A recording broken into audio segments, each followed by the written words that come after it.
Lucas capítulo 15. Lucas capítulo 15. Nós vamos ler alguns versículos aqui, amém, queridos? Então vamos ler a partir do 3. Diz assim: E ele lhes propôs esta parábola, dizendo: Que homem dentre vós, tendo 100 ovelhas, e perdendo uma delas, não deixa no deserto as 99, e não vai após a perdida, até que venha a encontrá-la. E achando-a, a põe sobre seus ombros, cheio de júbilo.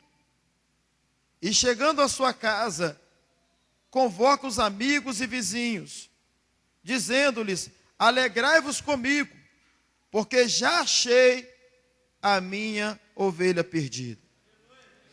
Digo-vos que assim haverá alegria no céu por um pecador que se arrepende, mais do que por 99 justos que não necessitam de arrependimento. Ou qual a mulher que, tendo 10 dracmas, se perder uma dracma, não acende a candeia e varre a casa? Digam comigo: acende a candeia, varre a casa, e a busca, mais alto, e a busca com diligência até achar. Amém. E achando-a, convoca os amigos e vizinhos, amigas e vizinhas, dizendo: Alegrai-vos comigo, porque já achei a dracma perdida. Assim vos digo que há alegria diante dos anjos de Deus por um pecador que se arrepende. Versículo 11. Um certo homem tinha 2 filhos, e o mais moço deles disse ao pai: Pai, dá-me a parte da fazenda que me pertence. E ele repartiu por eles a fazenda. E poucos dias depois, o filho mais novo, ajuntando tudo, partiu para uma terra longínqua, e ali desperdiçou a sua fazenda, vivendo dissolutamente. Agora nós vamos ler o capítulo 16, versículo 1, 2 e 3. E dizia também aos seus discípulos: Havia um certo homem rico, o qual tinha um mordomo, um administrador, e este foi acusado perante ele de dissipar os seus bens. E ele, chamando-o, disse-lhe: Que é isso que ouço de ti? Presta contas da tua mordomia, porque já não poderás ser mais meu mordomo. E o mordomo disse consigo: Que farei, pois, que o meu senhor me tire a mordomia? Cavar não posso, de mendigar tenho vergonha. Reclina a tua cabeça, querido, fecha os teus olhos. Vale muito a sua oração nessa hora. Pede o Espírito Santo, querido, para falar o teu coração. Peça a Ele com um coração aberto, puro, sedento. Fala: Deus, fala comigo. Fala comigo. Não aquilo que eu quero ouvir, mas aquilo que eu preciso ouvir. Meu Deus, nós acabamos de ler a tua palavra. Traga-nos a revelação, Senhor. Traga-nos a revelação, Deus. Porque a tua palavra sem revelação é um livro qualquer. Mas a tua palavra com revelação é poder para a nossa vida. É unção para o nosso tempo. Portanto, Senhor, revele a tua palavra em cada coração, Espírito Santo, nessa noite. Fala com cada um de nós. Convença-nos, Espírito Santo. Convença-nos, Espírito Santo. Meu Deus, e que depois dessa palavra ouvida, revelada, seja uma palavra praticada, Deus. Que nós possamos viver essa palavra. Que não sejamos apenas ouvintes, mas que sejamos praticantes. Em o nome de Jesus, Espírito Santo, convém que o Senhor cresça neste lugar e que eu diminua. Que o Senhor use a minha vida. Use a minha vida poderosamente. Em o nome de Jesus. Amém. Querido, não se mova agora. Amém? Não se mova, porque senão você pode perder a frase da sua vida. Ou a palavra única da sua vida. Amém? Às vezes você pode perder a parte mais importante da mensagem. Eu entendo que toda mensagem, ela tem esse propósito de alcançar o coelhinho e alcançar a girafa. Né? Então às vezes eu vou pregar aqui, um pouquinho vai falar aqui, mais um pouco aqui. E às vezes acontece isso, a mensagem foi toda para mim. Mas é natural que a mensagem vai alcançando por etapas todos. E às vezes você sai, você se move.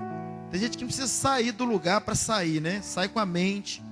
E aí você pode perder a parte mais importante da mensagem. Porque alimentar o coelhinho é possível, alimentar a girafa é possível, mas alimentar a borboleta é mais desafiador. Borboleta aqui é que fica voando, tá, gente? O corpo presente está aqui, mas ele está a 1000 por aí. Então, querido, fica ligado, amém? Que Deus vai falar ao teu coração. Há algumas curiosidades nesse texto que nós lemos. Nós lemos até parte do capítulo 16, porque está dentro do mesmo assunto. Jesus sentou com os discípulos, estava falando com eles. Então depois a Bíblia foi distribuída em capítulos e versículos, mas para Jesus ainda era uma mesma história, o mesmo fato. E ele estava falando de um mesmo assunto, por isso que ele continua no capítulo de número 16. E uma das curiosidades desse texto que nós acabamos de ler é que a primeira perda que aconteceu, que nós lemos, era um pastor que ele tinha 100 ovelhas. E diz a Bíblia que ele perdeu uma ovelha.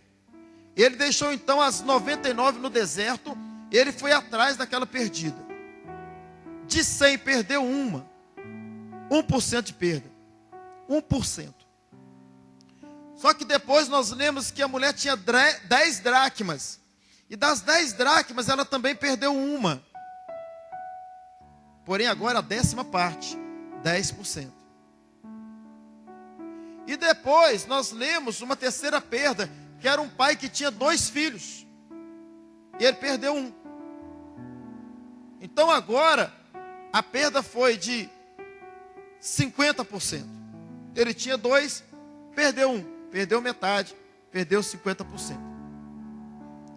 E depois nós completamos a leitura no capítulo 16, de um homem rico que tinha um mordomo. E ele perdeu o mordomo que ele tinha, que era o administrador das riquezas dele. Então ele perdeu 100%. Então veja que as perdas foram só aumentando. Começou com 1%, depois 10%. Depois foi uma perda de 50% e depois foi uma perda de 100%. Uma outra curiosidade que nós tiramos dessa leitura é que todas as perdas, exceto uma, foi para fora. Por exemplo, aquele pastor que tinha 100 ovelhas, perdeu uma que foi embora. Foi para fora. Sumiu. Aquele pai que tinha 2 filhos, ele perdeu um que foi embora. A Bíblia diz que foi ainda para uma terra longínqua. Longe, muito longe. Terceiro, no capítulo 16 nós lemos, aquele administrador, mordomo, também foi embora. Ele foi demitido pelo homem rico e ele foi embora. Então as perdas foram para o lado de fora. Só que a perda da dracma, que é a mensagem dessa noite, foi uma perda que foi perdida dentro. Não foi fora. Ela foi perdida dentro da casa. E quem é essa dracma dentro dessa mensagem? Essa dracma pode ser você. Pode ser você que, quem sabe, querido, é membro dessa igreja e ainda não entendeu que você é uma dracma. Isto é, que você é precioso, é preciosa para Deus. Que você é importante no reino de Deus. que você foi chamado não apenas para ser um membro da igreja de Cristo, mas você foi chamado para ser alguém que serve a igreja de Cristo. Alguém que mostra, distribui os teus próprios talentos na obra de Deus. E tem muita gente perdida dentro da igreja.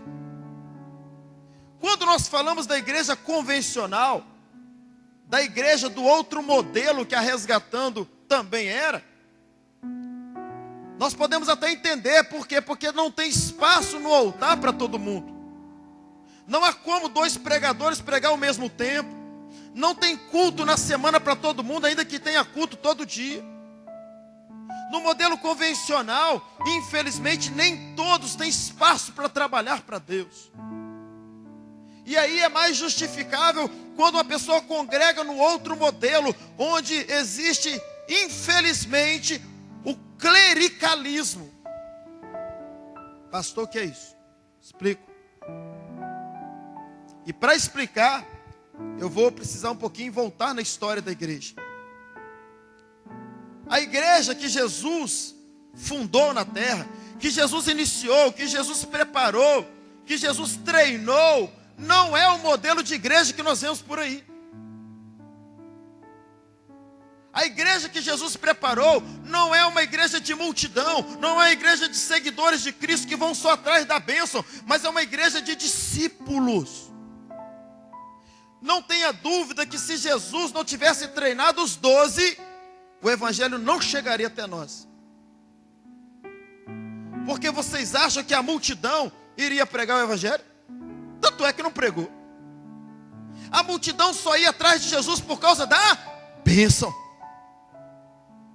E veja se não tem muitas pessoas nos nossos dias que fazem parte da multidão. Só está na igreja por causa da bênção. Quando nós lemos o livro de Atos dos Apóstolos, que fica depois dos 4 evangelhos, nós não lemos Atos da multidão. Porque a multidão não fez nada para Deus. Deus fez para a multidão, mas a multidão não fez para Deus. Não está lá Atos da multidão, mas está Atos dos Apóstolos.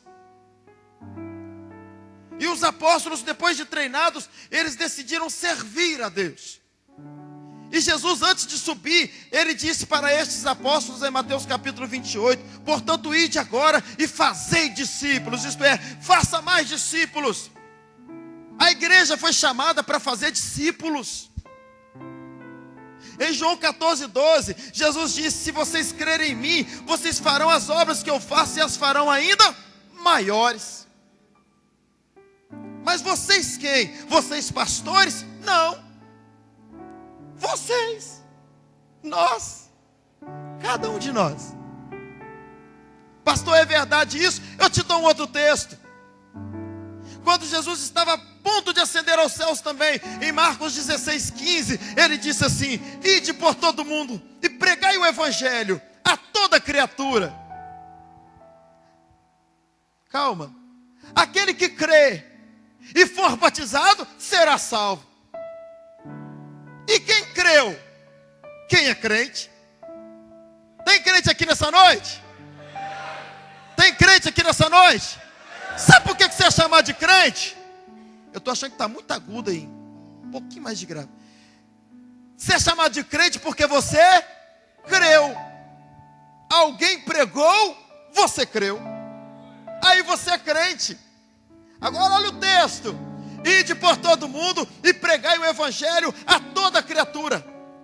Quem crer e for batizado, será salvo. E quem não crê, será o quê? Condenado. Mas não para aí não. O texto continua.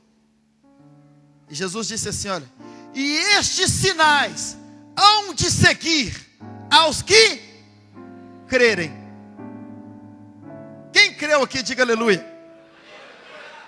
Veja se está escrito lá, e estes sinais hão de seguir aos bispos, aos pastores, aos apóstolos, aos reverendos, aos superintendentes, aos teólogos. Não! Estes sinais hão de seguir aos que crerem. Então, se você um dia creu e hoje é um crente, os sinais são para você. Você não depende do pastor para ser um grande homem de Deus, uma grande mulher de Deus. E vamos lá, vamos mais. E estes sinais vão seguir aos que crerem. 2 pontos. Em meu nome expulsarão demônios. Pastor, tem um demônio lá em casa, pelo amor de Deus, vai lá para expulsar. Você é crente? Você pode expulsar. Porque não é no meu nome, é no nome dele. Ele está lá na sua casa. Expulsarão demônios, falarão novas línguas, pisarão em serpentes, comerão coisas mortíferas e não lhes fará mal algum.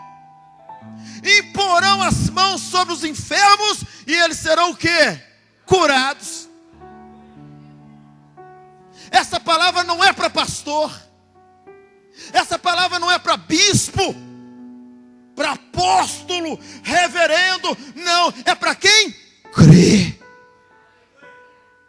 E está cheio de dracma perdida na igreja. Por quê? Porque nós herdamos uma mentalidade errada de igreja. Eu louvo a Deus pelos americanos, alguns europeus, porque foi por eles que o evangelho veio para o Brasil. Mas o evangelho veio para o Brasil, ei, escute, no modelo do clericalismo. Que modelo é esse, pastor? Explico. Depois que Jesus morreu, os apóstolos morreram, pregando o evangelho, fazendo outros discípulos, até 300 e alguma coisa, vou falar os números aqui. Depois de Cristo, os apóstolos foram fazendo mais discípulos que se tornaram apóstolos. A igreja vinha caminhando e todo mundo entendendo que cada um deles eram dracmas achadas. Eram pessoas importantíssimas na grande missão e na grande comissão. Só que quando chegou no ano 312, depois de Cristo, o imperador Constantino, você vê lá na internet essa história todinha, e de várias formas, se você quiser ver. O imperador chamado Constantino, na verdade era um título, e ele então, ele se converteu. Ele se tornou um cristão. 312 depois de Cristo. E ele foi tão afoito na sua conversão, querendo o melhor para a obra de Deus, como imperador, como dono, mandão. Eu falei assim, agora você quer saber? Nós vamos juntar isso tudo aí. Porque na época já existiam outras linhas, filosofias. Existiam os saduceus, os fariseus, os escribas. Existiam os próprios judeus natos que crucificaram Jesus. Existia já um monte de heresia no tempo. E aí ele teve uma ideia, vamos fazer o seguinte, vamos juntar tudo. E nós vamos fazer uma única igreja. Foi o primeiro encontro em 325 depois de Cristo. O primeiro encontro ecumênico no mundo aconteceu em 325 depois de Cristo. Com essa ideia. Por isso que a igreja evangélica é contra a ecumenismo. Vocês vão descobrir por quê. E aí juntou tudo. Só que nessa junção criou-se então a igreja católica apostólica romana. Tem muita gente que acha que foi criada lá em Jesus. Não foi. Foi pelo imperador Constantino. E quando criou-se a igreja católica apostólica romana, veio com algumas regras. E aí o primeiro é bom lembrar que esse nome, católico apostólico romano, é porque católico universal, significa universal, todos um só, uma única igreja. Apostólica porque incluíram os apóstolos, incluíram o ensinamento dos apóstolos. E romana porque foi instituída em Roma e o imperador era romano. Só que aí, queridos, é que começou o grande problema, porque nem todos podiam subir no altar para pregar o evangelho mais. Foi ali que foi criado o clero e os leigos. Tipo assim, todos vocês são leigos, só eu que sei aqui. Eu sou bom nesse modelo. Vocês são leigos, eu é quem conheço. Vocês não sabem nada, eu é quem sei. E esse modelo, quando Martinho Lutero reformou a igreja, esse modelo entrou para a igreja evangélica também. Foi herdado dessa cultura, que existem aqueles que são os leigos, que é a maioria, e apenas alguns que sabem, que estudaram para saber, que fizeram seus seminários, as suas teologias, e só eles sabem. Mas este não é o evangelho de Jesus. E aí veio a igreja para o Brasil, com esse modelo que só o pastor é bom, só o pastor tem uma boa palavra para pregar, o pastor que tem que cuidar de gente. Quando nós analisamos essa história do pastor que tinha 100 ovelhas, é esse modelo, que o pastor que tem que deixar os 99 aqui e ir atrás da ovelha perdida. E nós, queridos, ficamos muito tempo nesse modelo, até que aproximadamente há 40 anos atrás, a igreja brasileira se despertou para o verdadeiro modelo de Jesus, onde ninguém é leigo, onde todos nós temos o Espírito Santo e podemos fazer a obra de Deus. Somos dracmas preciosas na mão de Deus. E aí veio o modelo das células, o modelo do discipulado, o modelo dos grupos pequenos, o pastor dando valor aos membros, acreditando nos membros, treinando os membros. E aí isso faz a grande diferença. Porque quando nós analisamos as maiores igrejas do mundo, nós percebemos que é uma igreja onde não existe leigos. São igrejas no princípio da igreja primitiva. A maior igreja do mundo, eu não sei se vocês sabem, pasmem quem não sabe, fica na África, na Nigéria. Mais de 5 milhões de membros. Qual o modelo? De Jesus. Não tem clero e leigo, todos podem pregar o evangelho. A segunda maior igreja do mundo hoje, que já foi a primeira, do Pyongyang, lá na Coreia do Sul. Modelo de célula, modelo de discipulado, modelo de grupos pequenos. Porque é diferente, querido. Uma coisa é só eu trabalhar, outra coisa é todo mundo trabalhando. Quem está entendendo? Diga amém. Posso ouvir um aleluia? Vocês lembram de Êxodo 18, quando o sogro de Moisés chegou para ele e falou assim: a maneira que você está fazendo a obra, a maneira que você está liderando esse povo, você vai morrer, Moisés. É muito trabalho só para você. Levanta capitães de 1000, levanta capitães de 100, levanta capitães de 50 e levanta capitães de 10. Distribui os serviços. Isso é célula. Isso é acreditar nas pessoas. O modelo de célula, o modelo de discipulado é um modelo que acredita que todos nós podemos fazer, querido. Tem pessoas aqui que têm mais potencial do que eu. Você não pode ser uma dracma perdida dentro. Você está dentro da igreja e Deus está achando você, Deus está procurando você. E a primeira parte desse texto que nós lemos diz que a mulher, a primeira coisa que ela fez foi acender a candeia. Ela perdeu a dracma dentro de casa. O modelo convencional, querido, o modelo do clericalismo, o modelo dos leigos, é um modelo que está cheio de dracma perdida dentro da igreja. Pessoas de potencial, de talento, que tem uma boa palavra, tem conhecimento, mas não tem oportunidade. E ainda quando tem, entendeu errado o modelo. Acha que a oportunidade é aqui no altar. Não é. A oportunidade é lá fora para ganhar almas.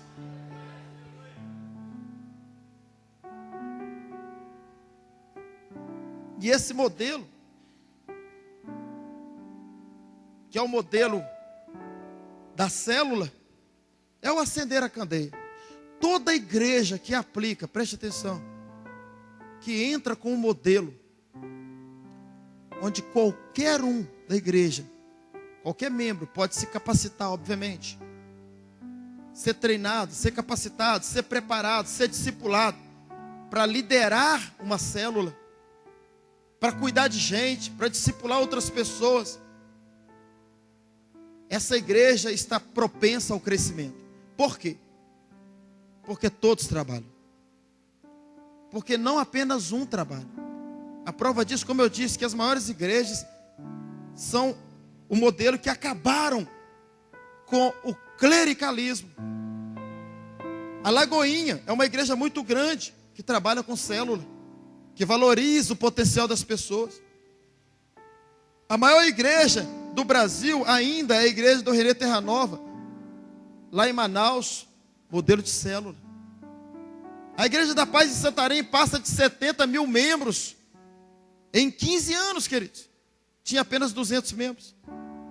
Por quê? Porque é o modelo célula de discipulado. Não há como discutir um modelo onde só um trabalha de um modelo onde todos podem trabalhar. E quando eu digo que a candeia está acesa, é a oportunidade. Você está numa igreja de oportunidade. Uma igreja que Deus já achou você. Deus já acendeu a candeia e já achou você para a obra dele. Um modelo onde você tem a oportunidade de servir a Deus. Se você é crente, os sinais te seguiram, querido. E você pode fazer a obra de Deus. Você pode liderar a sua célula, obviamente uma vez capacitado, preparado em célula, no modelo de célula. Você pode liderar a célula, você pode abrir GS, você pode cuidar de gente.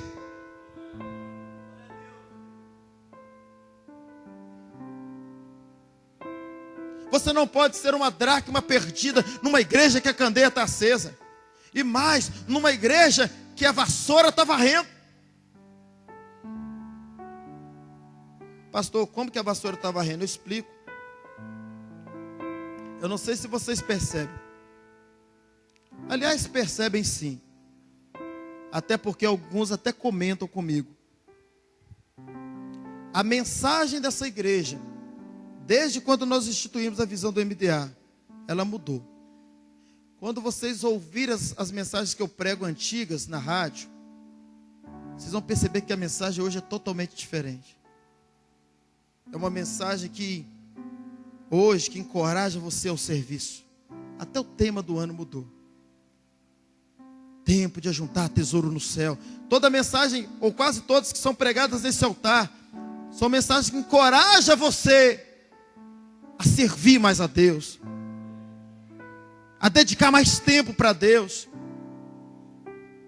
E muita gente até nos procura e fala: mas pastor, tanto tempo que não prega uma mensagem de encorajamento. Isso é encorajamento. Tanto tempo que não prega uma mensagem que fala como resolver os meus problemas. Querido, você quer a melhor forma de resolver os seus problemas? Resolva os problemas de Deus. Quais são os problemas de Deus? Perdido. O perdido. O maior problema de Deus na terra são aqueles que estão perdidos. Resolver o problema de Deus significa ganhar almas para Ele, querido. Cuidar de gente para Ele. Você quer ter o melhor tempo da sua vida? Dedique esse tempo a Deus. Dedique seu tempo a Deus. Você quer receber mais bênçãos? Sirva mais a Deus. Pastor, isso é seu ou é da Bíblia? É da Bíblia.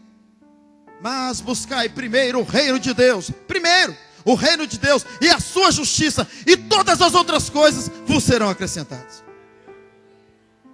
Entrega o teu caminho ao Senhor, confia nele e o mais ele fará. Só que no versículo anterior diz assim, que está lá no Salmo 37, o 4 agora diz assim: agrada-te do Senhor e Ele concederá os desejos do teu coração. Antes de você fazer uma oração pedindo algo a Deus, Deus já sabe da sua necessidade há muito tempo. Vou te dar um outro texto. João 15:16. Não fostes vós que escolhestes a mim, mas fui eu quem vos escolhi e vos designei para que vades e deis frutos. E o vosso fruto permaneça. Amém? Amém? Só que o texto não para aí. O texto continua.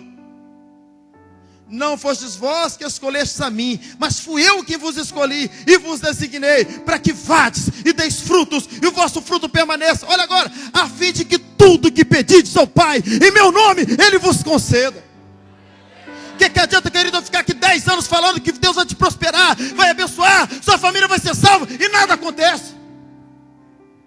Eu preguei essa mensagem por 9 anos, e nem tanto êxito eu vi assim na vida das pessoas.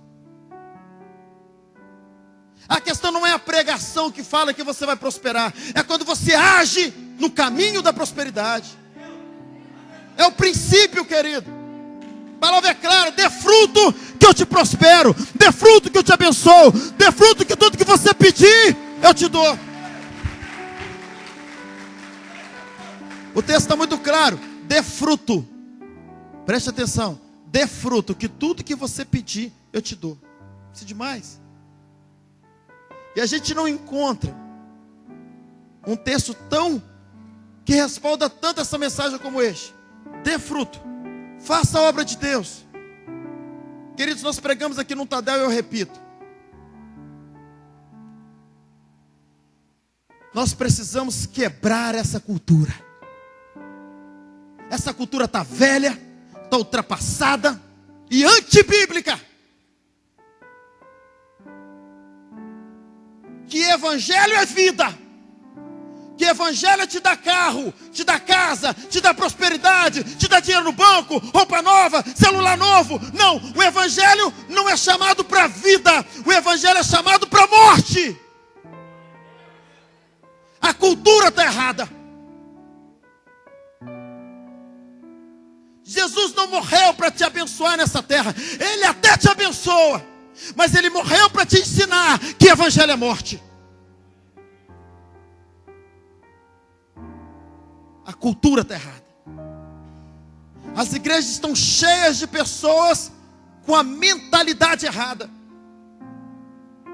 E eu até entendo, quando eu implantei o MDA aqui, nós implantamos a visão, muitos foram embora, porque ficaram anos com a mentalidade errada e estranharam.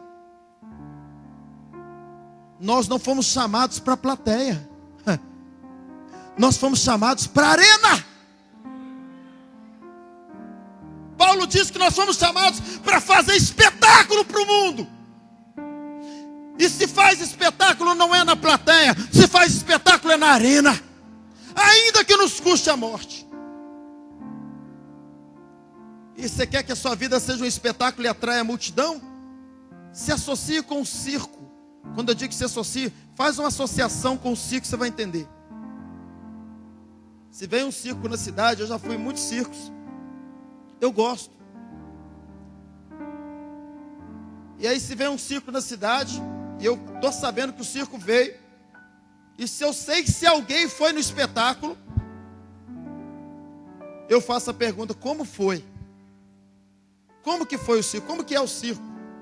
Aí se a pessoa fala para mim: ah, lá tem um globo da morte com 3 motos, isso eu já vi. Ah, lá tem um trapézio que tem uma rede embaixo, os caras fazem lá umas piruetas lá no trapézio. Aí na minha mente está assim: isso eu já vi. Esse circo, preste atenção, querido, não me atrai, porque são coisas que eu já vi há muito tempo, é comum. Mas se o cidadão disser assim para mim: pastor, esse circo é o circo. Sabe o Globo da Morte? Tem 5 motos. Cara, não, nem 4 só não, são 5 motos. E os caras andam com 5 motos dentro daquele globo e não acontece nada. Que loucura. Sabe o trapézio? Tem rede não. Se cair, morre. Peraí, isso eu nunca vi. Esse circo eu quero ir. Esse circo me atrai. Queridos, o espetáculo, quanto mais próximo da morte, mais atrai pessoas. E é por isso que a morte de Jesus atrai as pessoas. O espetáculo dele foi espetáculo de fato com a morte. Deus não nos chamou para ficar assistindo na plateia o que acontece na arena. Deus nos chamou para fazer o espetáculo na arena e atrair multidões para Ele. Ele nos chamou para nós sermos o próprio espetáculo. Deus nos chamou nos prometendo o evangelho fácil, evangelho de prosperidade, de bênçãos. Ele pode até nos dar, mas o evangelho não é evangelho de vida. Guarde isso. O evangelho é evangelho de morte. A prova disso que nós vemos que o próprio Jesus morreu, os discípulos também morreram, só um teve morte natural. E se nós olhamos, fazemos uma leitura mundial, nós vemos quantos hoje, como nós oramos agora há pouco, quantos hoje perseguidos e morrendo por causa do evangelho. Isso é evangelho. Paulo, quando ele escreve a sua segunda carta aos Coríntios, ele diz assim: se enlouquecemos, é para Deus. Eu não me canso de falar desse texto. Por inúmeras vezes eu já disse ele aqui: se enlouquecemos, é para Deus. Se você é alguém que lá no seu trabalho, na rua, na sua casa, onde você está, os outros não te chamam de crente doido, tem alguma coisa errada com você. O texto diz que se nós enlouquecemos, é para Deus. E ele continua dizendo, e diz assim: mas se conservamos o juízo, em outras palavras, se nós somos muito normalzinho, é porque nós estamos preocupados com os homens. É para os homens. Deus nos chama para a loucura do evangelho. Sabe por quê, querido? Essa loucura, eu digo sempre isso, que é a loucura, quando um crente é doido, ele é que é sarado.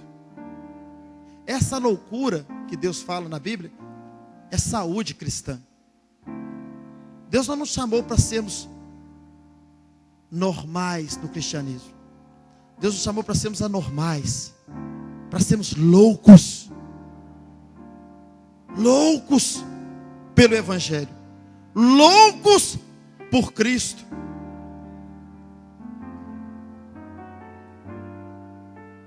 E Paulo, quando ele continua nesse texto, ele diz assim: se enlouquecemos, preste atenção, se enlouquecemos, é para Deus. Se conservamos o juízo, é para os homens. E ele continua dizendo no versículo 14, ele diz assim: pois o amor de Cristo nos constrange. Julgando nós isto, um morreu por todos, logo todos morreram. Um morreu por todos, logo todos morreram. Você está morto? E o texto continua e diz assim: e ele morreu por todos, para que os que vivam, não vivam mais para si, mas antes vivam para aquele que por eles morreu e ressuscitou.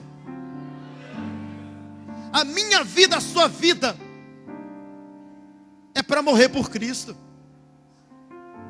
O evangelho que nós fomos chamados não é evangelho de vida, mas é evangelho de morte.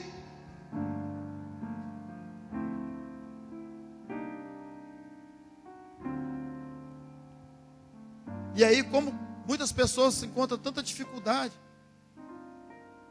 de morrer, nem pensar, aliás, de fazer às vezes um pouco para Deus, não faz, e morrer, nem pensar.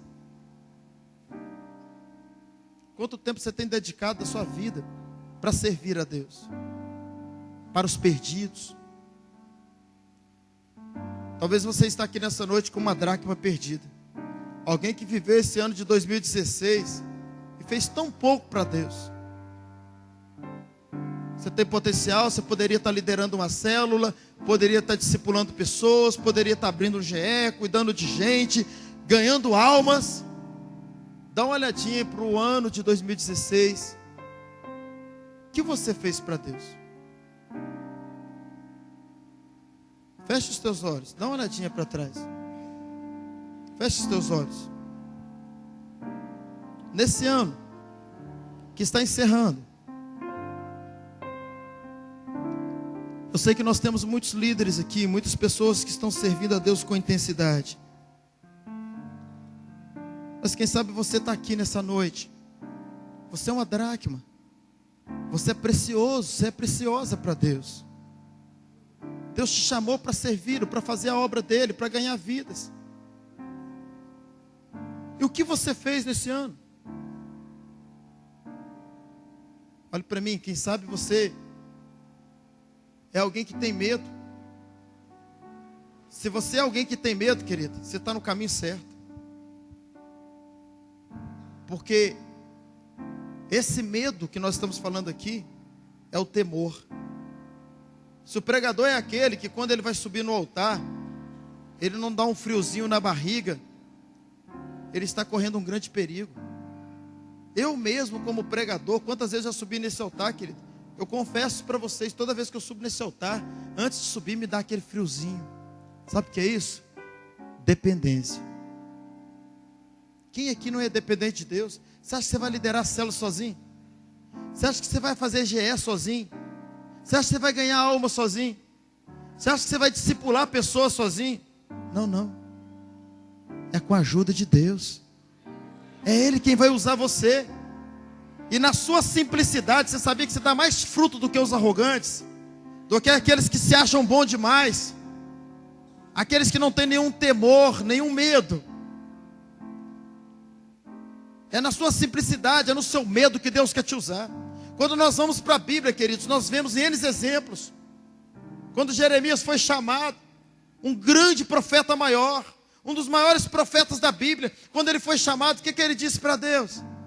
Ah, Senhor, eu não passo de uma criança. Ele estava rejeitando o chamado dele. Quando Deus chamou Isaías, um grande profeta, o maior profeta messiânico de toda a história, o que ele disse para Deus? Ah, Senhor, eu não, os meus lábios são impuros. Um grande líder que passou por essa terra só perdeu para Jesus. Foi o maior líder da terra, só perdeu para Jesus. E foi o tipo de Jesus ainda, chamado Moisés. Quando ele foi chamado, cheio de medo, ele disse: ah, Senhor, eu não sei falar. Não sei falar. E Deus falou para ele: chama Arão, Arão vai falar por você. Gideão, Israel vivendo um momento difícil, sendo saqueado pelos midianitas. Deus então chama Gideão e diz: Gideão, você vai libertar Israel. Gideão falou o que para Deus? Eu sou o menor da minha casa, a minha família é a mais pobre, e nós somos da menor tribo. Eu não. E Deus falou para ele: vai nessa tua força, homem valente. Josué ficou com medo.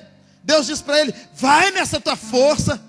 Elias ficou com medo de Jezabel e pediu a morte. Deus falou: não, eu tenho uma caminhada longa para você. Querida, a gente olha para a Bíblia, os maiores homens de Deus eram medrosos. Sabe que isso chama a atenção de Deus? Ah, você tem medo? Ah, você acha impotente? Você acha que você não pode? Eu sei que eu quero usar, porque tudo que eu fizer, você vai entender que fui eu que fiz. Não há nenhum motivo para você não abrir a sua célula. Não há nenhum motivo para você não liderar gente, para você não abrir GE, para você não ganhar alma. Porque se você é crente, Deus te deu talentos, Deus te deu dons, Deus te deu aqueles sinais que nós acabamos de ler agora há pouco. Deus está te capacitando para a obra dele. Eu digo sempre que nós estamos vivendo um tempo que Deus não tem escolhido mais os capacitados, porque os capacitados são os mais arrogantes que tem. Eu não estou aqui generalizando. Tem muito capacitado humilde, mas tem muito capacitado arrogante, que eles entram na igreja só para ver onde o pastor erra, se usou o versículo certo, se usou errado, a homilia do pastor, a maneira que se comporta no altar, porque ele sabe muito, ele é muito bom. Esse tempo passou, querido. Está cheio de gente capacitada dentro da igreja que não está fazendo nada para Deus. Nada para Deus.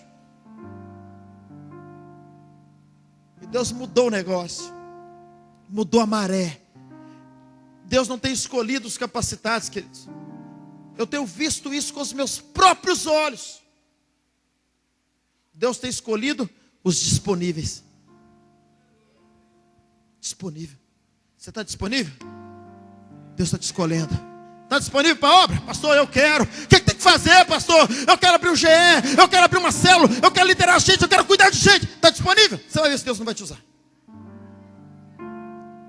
Aí eu tendo essa revelação, eu entendi o porquê também. Eu entendi o porquê. Sabe por quê? Eu explico. o capacitado nem sempre está disponível. Mas o disponível, Deus capacita. A obra é dele. Não importa, querido, se você é um novo crente, está aqui nessa noite. Mas se você disponibilizar o teu coração, se você entender a pureza do Evangelho, o Evangelho é água cristalina, que é o Evangelho de morte e não de vida, e dizer: Deus, eu estou pronto. Como disse Isaías, a quem enviarei, ele já estava preparado, ele disse: eis-me aqui. Se você for essa pessoa, Deus te capacita. Deus te prepara. Quando nós implantamos a visão, ninguém tinha célula praticamente. Alguns tinham, mas tinha sua própria célula. E muita gente cheia de temor, cheia de medo, de receio. Mas obedeceram: não, pastor, eu estou disponível. Deus foi capacitando, capacitando, capacitando. E hoje nós temos líderes de 5 células, de 8, de 10, de 15, de 20, 25, 30, 40. Temos o Edu lá, que acho que tem mais, tem célula, quase 50 células. Começou com uma. Simplesmente se disponibilizou o coração e falou: Deus, eu quero. Essa igreja, queridos, há 3 anos e meio, nós acabamos, Deus acabou, Deus fulminou um modelo convencional, um modelo antigo, de um monte de leigos, e só o pastor que é bom. Não. Deus acabou com esse modelo, e entrou com um modelo, onde todos nós podemos dar o nosso melhor para Deus. A candeia está acesa, a vassoura está sendo, tá passando, e eu espero que esteja achando você. A gente tem pregado esse tipo de mensagem há um bom tempo. Pastor, isso me encoraja, querido. Porque não existe, guarde o que eu vou falar, não existe um modelo melhor de vida, um tempo que mais somos abençoados do que o tempo que nós dedicamos a nossa vida a Deus. Tem muita gente que só sabe pedir, e não recebe. Aí para tudo, começa a fazer a obra de Deus, começa a receber em pouco tempo que não recebeu em anos.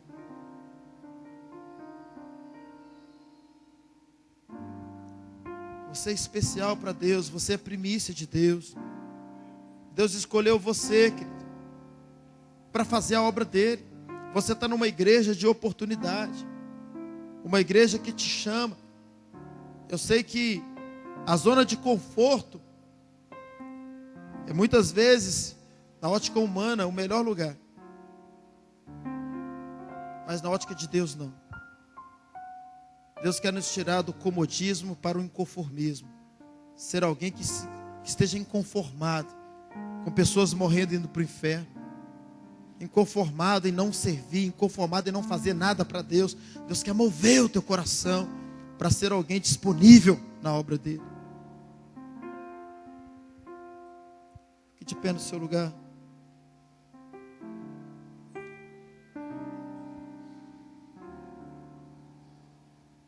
Feche os teus olhos.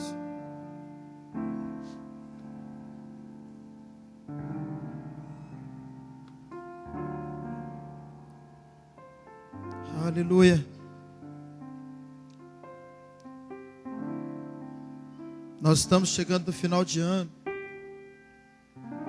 Daqui a pouquinho nós estamos começando um próximo ano. É um tempo muito propício para você tomar algumas decisões na sua vida.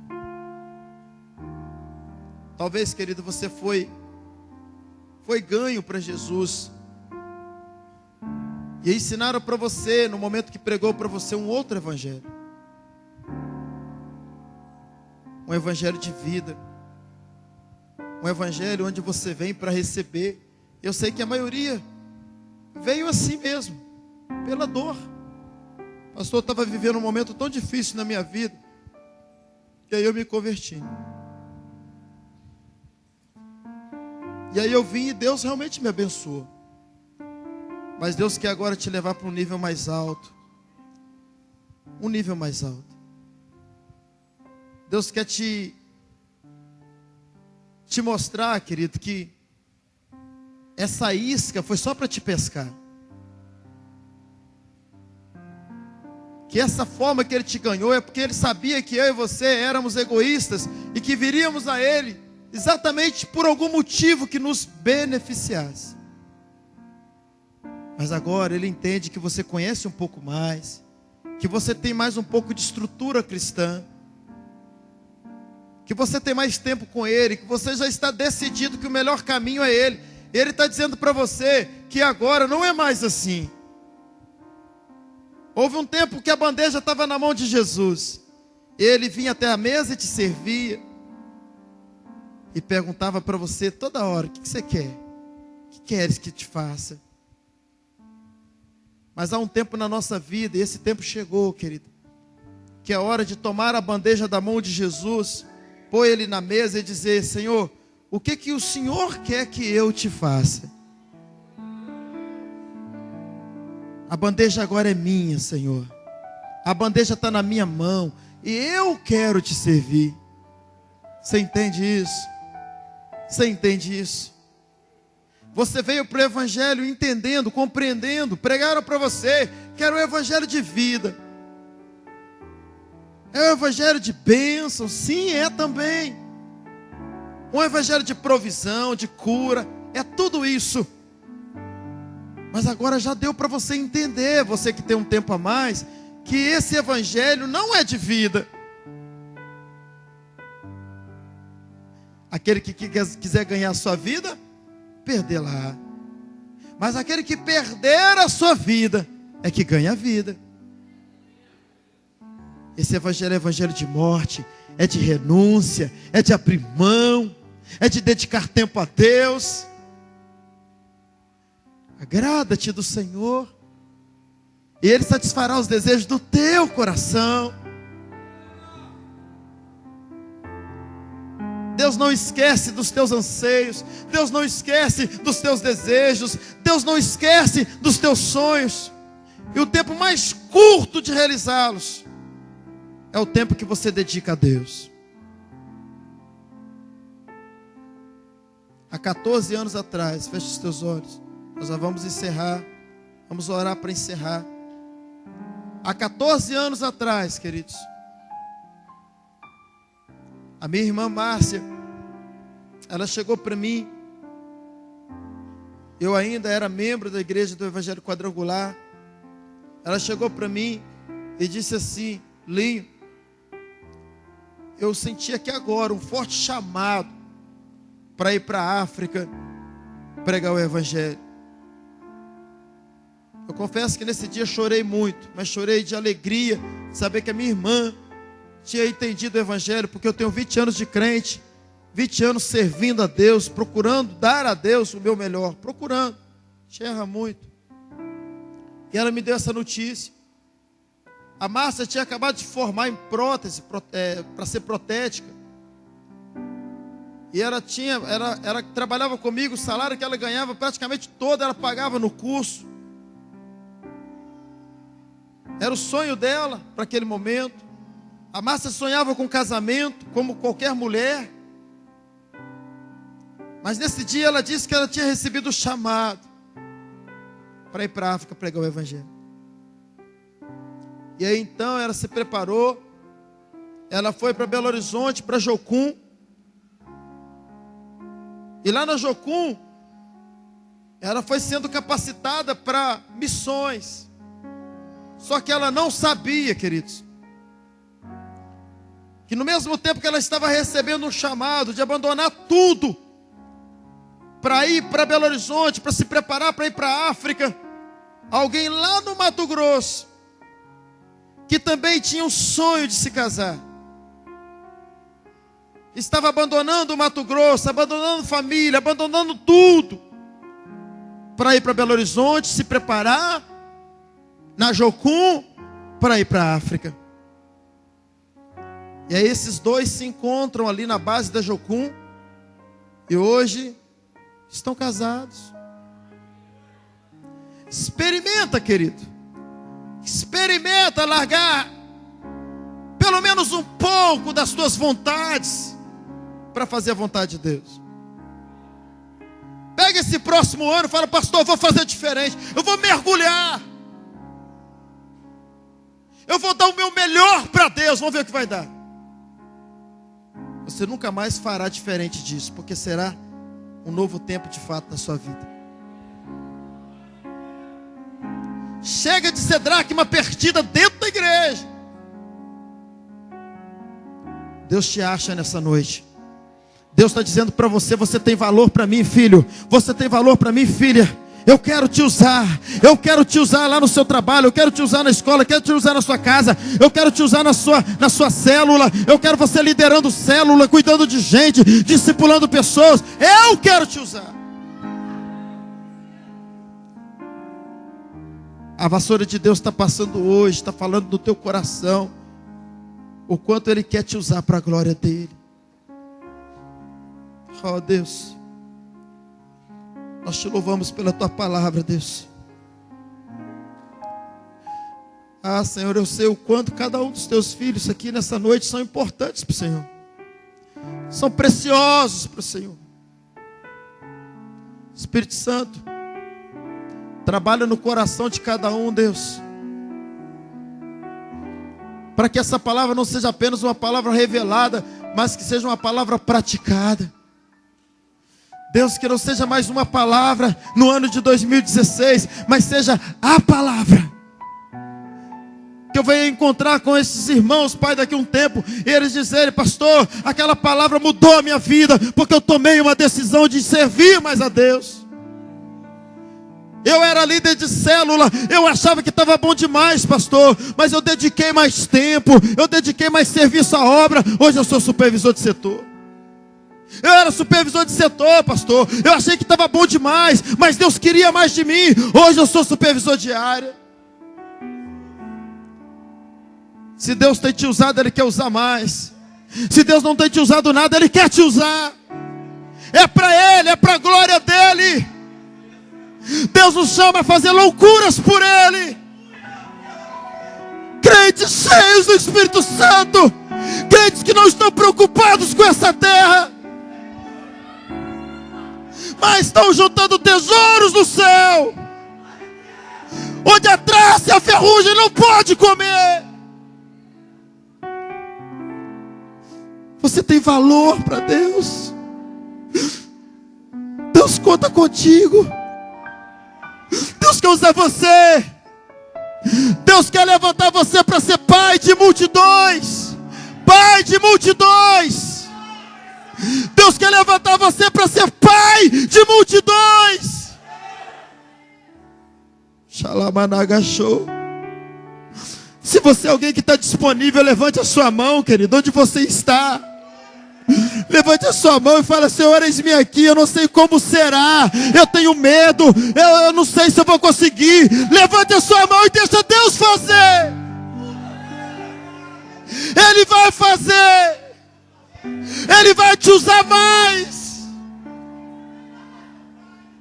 Um pecador que se arrepende faz acontecer festa no céu. E você tem que ser essa pessoa que provoca festa no céu.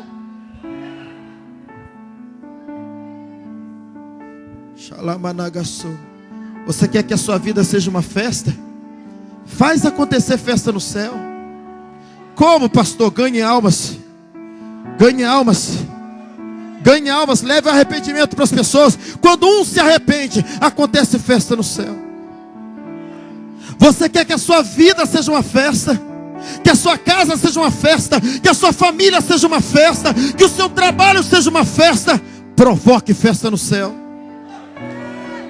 Provoque festa no céu. Faz acontecer festa no céu, que a sua vida será uma festa.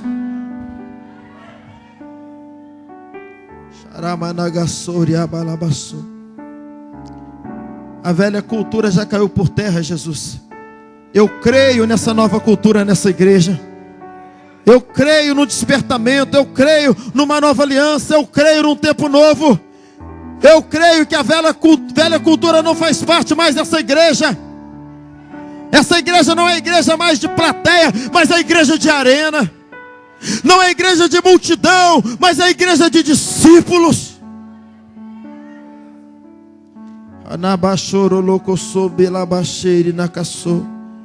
Levanta, Senhor, nessa noite pais de multidão, mães de multidão.